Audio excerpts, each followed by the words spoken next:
जनता की अदालत में जनता के सामने जनता के प्रतिनिधि मंत्री श्री बबन राव देशमुख, विपक्ष के नेता श्री चंद्रसेन आजाद, कानून के रक्षक इंस्पेक्टर सत्यवादी दुबे, न्यायमूर्ति श्री हुक्म अली जाबिर तथा इस शहर के सबसे बड़े बिल्डर मिस्टर योगराज अपराधी के रूप में यहाँ मौजूद हैं। इन सब पर यह आरोप लगाया गया है कि शहर में जो हाल ही में दंगे फसाद हुए हैं, जो हत्याएं हुई थी, वह सब इनकी मिलीभगत थी। क्या ये सच है देशमुख जी?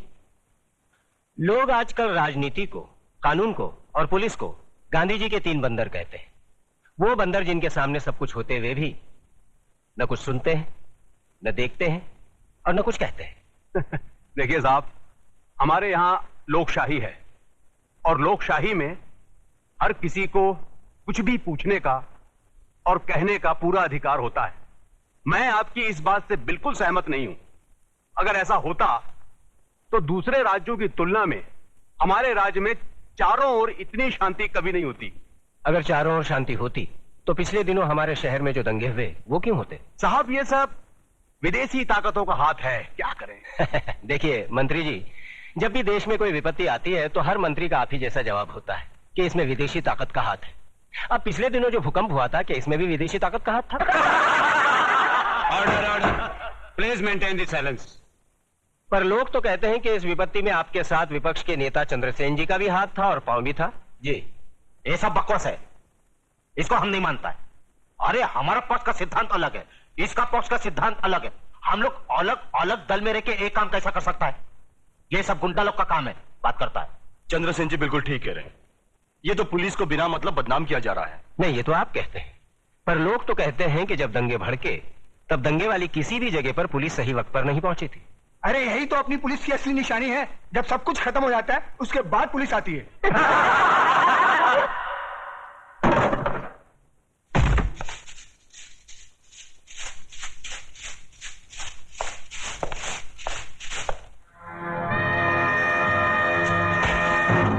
यही तो रोना है कि लोग हमें गलत समझते हैं। हमारी योजनाएं लोगों की समझ में नहीं आती। अब आप ही बताइए, झोपड़पट्टी की जगह साफ सुथरी कॉलोनी बने, टूटे फूटे गांव की जगह राहगीरों के लिए रिसोर्ट बने, इसमें देश की तरक्की नहीं है? बोलिए। पर लोग तो कहते हैं इसमें आपकी तरक्की ज्यादा होती है। सारा धन आप सब लोग मिलकर बटोर लेते हैं और डकार तक नहीं लेते।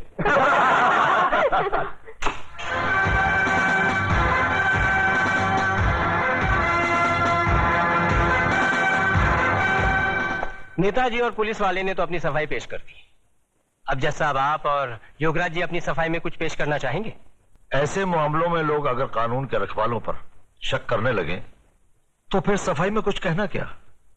देखिए, हम ठहरे व्यापारी लोग, हम अपने धंधे में गुंडों का साथ नहीं लेते। गुंडों का साथ आजकल कौन नहीं लेता योगराज जी? अब तो माफिया वाले भी राजनीति में उतर आए हैं और आजकल नेता लोग भी अपने क्रिमिनल रिकॉर्ड की बुनियाद पर ही चुने जाते हैं। क्यों देशमुख जी, आप तो नेता बनने से पहले दमन से चांदी की स्मगलिंग क्या करते थे? देखिए, ये मुझ पर झूठा बेकार का इल्जाम लगाया गया है। नहीं, आप स्मगलिंग करते थे या नहीं करते थे? बस। वैसे मैं भी इस बात को नहीं मानता, क्योंकि हर बड़े नेता को बदनाम करने के लिए लोग कुछ भी बोलते हैं। क्यों चंद्रसेन जी? एकदम सच बोलता है। आपके हर सवाल का मैं एक ही जवाब दूंगा कि अगर जनता की नजर में हम गुनहगार हैं तो फिर जनता खामोश क्यों है? बोलिए, क्यों हमें पिछले 15 साल से इस राज्य में चुनाव जिता रही है? जज साहब, हम पर लगाए गए सारे इल्जाम बेबुनियाद हैं। हमारी सफाई में मेरा यही जवाब है। अब फैसला आपके और जनता के हाथ में है। सुनाइए। अरे असली अदालत आज तक हमारे खिलाफ फैसला नहीं सुना सकी तो ये जनता की अदालत क्या खास सुनाएगी? देशमुख, तुम कभी कभी सच बोलता है।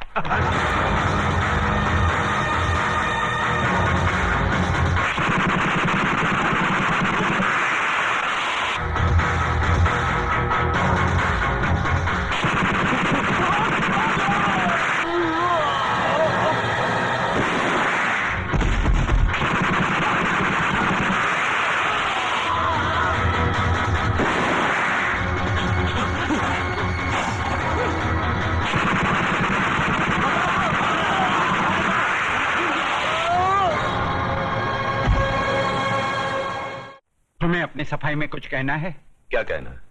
जो करना था कर दिया, जो किया वो सोच समझ कर किया। अब कहना आपको है।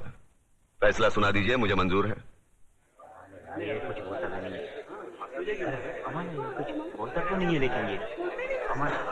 Order order.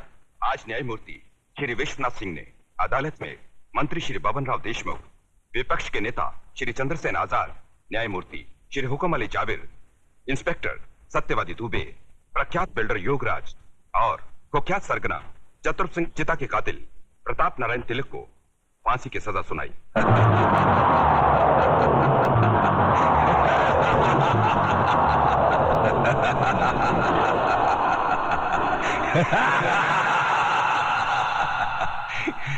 जिंदा आदमी के खून के इल्जाम में फांसी की सजा। देखा पकिया, हमें तो माता के आशीर्वाद और बुलेट प्रूफ जैकेट ने बचा लिया, मगर वो हराम का कानून की मौत नहीं, चतुर सिंह चिता की दी हुई मौत से मरेगा। पता करो कौन से जेल में है।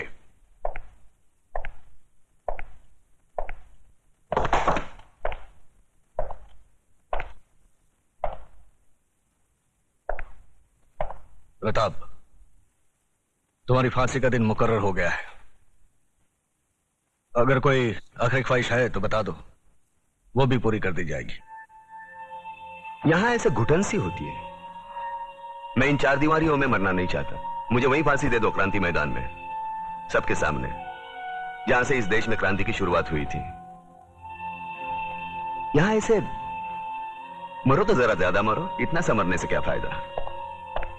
सर, प्रताप से कोई मिलने आया है। मिलने दो।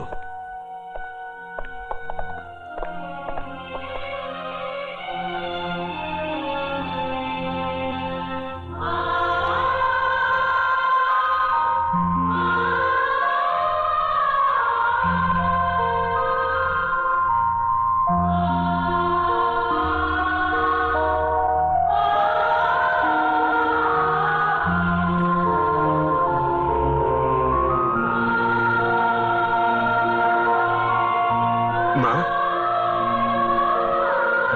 अरे बूढ़ी हो गई, बूढ़ी रो काय को रही तू? नहीं रे, ये तो खुशी के आंसू है। सोचा था जिंदगी भर तेरा मुंह नहीं देखूंगी, लेकिन तेरे बारे में अखबार में पढ़ा तो रहा नहीं गया मुझसे, और मैं चली आई अपने बेटे के पास। कैसा है रे तू? बेटा, आज तूने तिलक खानदान के नाम पर सचमुच यश का तिलक लगा दिया। मैं खुश हूँ, बहुत खुश हूँ। अब तो भगवान से यही प्रार्थना करूंगी कि तुझे जन्मों जन्म मेरा ही बेटा बना कर। नहीं माँ, अगले जन्म में किसी मंदिर या मस्जिद की ईंट बनकर जिंदगी भर वहां रोता रहूंगा। इस जिंदगी का रोना मेरा बाकी है।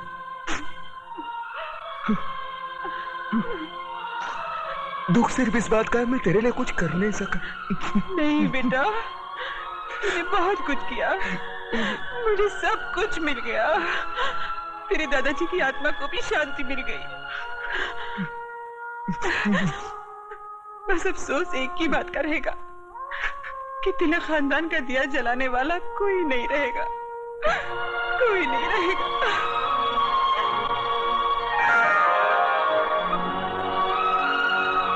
ये देख, अपनी बहू के लिए रखे थे,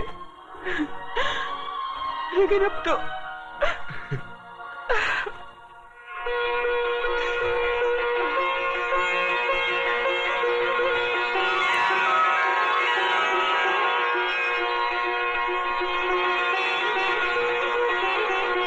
माँ, ये कलम वाली बाई मेघा लिखती है, एक दिन के लिए हमारे खानदान की बहू बनेगी। सोच ले।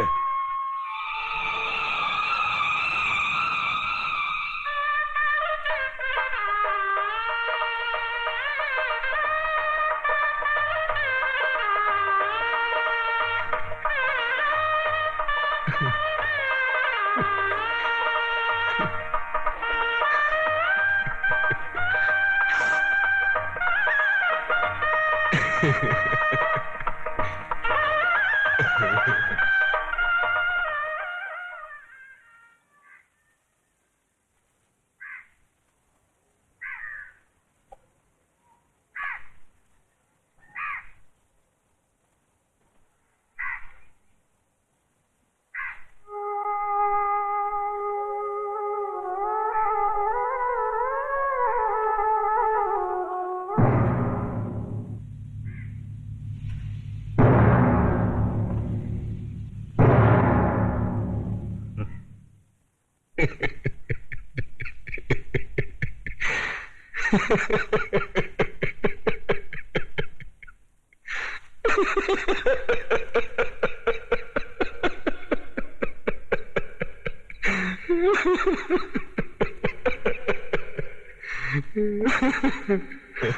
गए मेरी मौत का तमाशा देखने।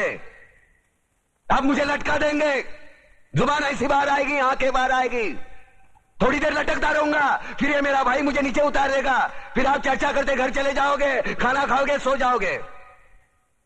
तुम्हारी ये नामर्दानगी, बुज़दिली एक दिन इस देश की मौत का तमाशा इसी खामोशी से देखेगी। कुछ नहीं कहना मुझे तुम्हें, कुछ नहीं। तुम्हारी जिंदगी में कोई फर्क पड़ने वाला नहीं। अंधेरे में रहने की आदत पड़ी है तुमको, गुलामी करने की आदत पड़ी है।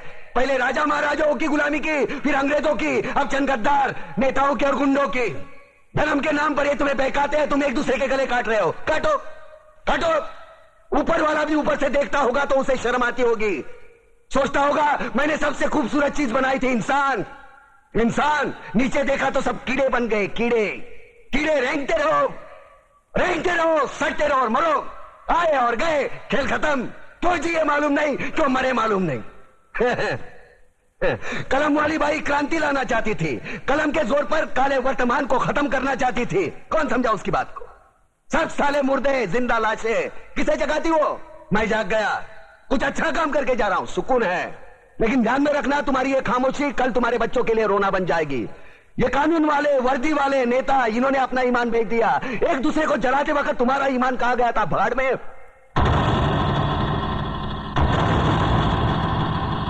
ये पिस्सू जैसा हमारा पड़ोसी मुल्क आने वाले कल में शायद अपने आप को दुनिया के नक्शे पर देख नहीं पाएगा। एक बात भूल रहा है, उनके घर में जो रोटी बनती है ना, उसका आटा भी विदेशी चक्की से पीस के आता है। साले अपने खुद के देश में सुई नहीं बना सकते और हमारे देश को तोड़ने का सपना देखते हैं। वो ये सपना देख सकते हैं क्योंकि उन्हें मालूम है ये मुर्दों का देश है। वतन के लिए किसी को कोई हमदर्दी नहीं है। इसे तोड़ना बिल्कुल आसान है। मैं हिंदू, मैं मुसलमान, मैं सिख, मैं फलाना, मैं ढिमका। एक लाठी को तो कोई भी तोड़ सकता है, लेकिन लाठी के भारे को तोड़ना मुश्किल है। मैंने बचपन में पढ़ा था, स्कूल में, तीसरी में। मैं क्यों समझा रहा हूं तुमको? क्यों समझा रहा हूं? पागल हूं मैं? भूसा भरा पड़ा है मेरे दिमाग में। क्यों बातें कर रहा हूं इन पत्थरों से? हंसो हंसो, खुशियां मनाओ। क्रांति की राह पर एक और कुत्ते की मौत मरने जा रहा है, कल कोई और मरेगा। हमें क्या? हम इसी तरह जीते रहेंगे, है ना? जियो भाई जियो, जैसे चाहिए वैसे जियो। मैं हिजड़े की जिंदगी जीना नहीं चाहता। ए ला, चल चल ला।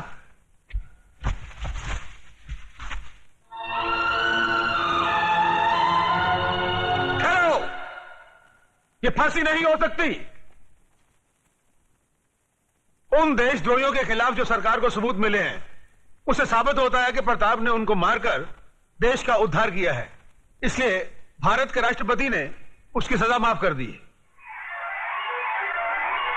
ये रहे उसके कागजात।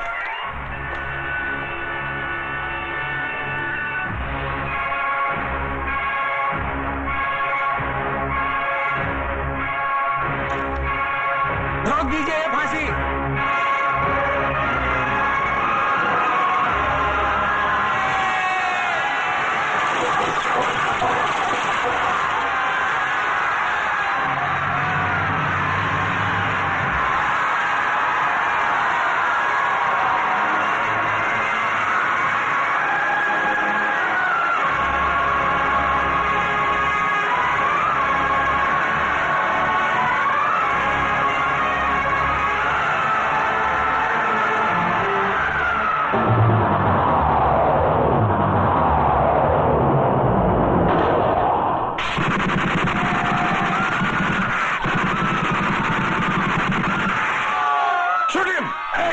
कमिश्नर, लाशों के ढेर बिछा दूंगा अगर हमारे बीच में आया तो।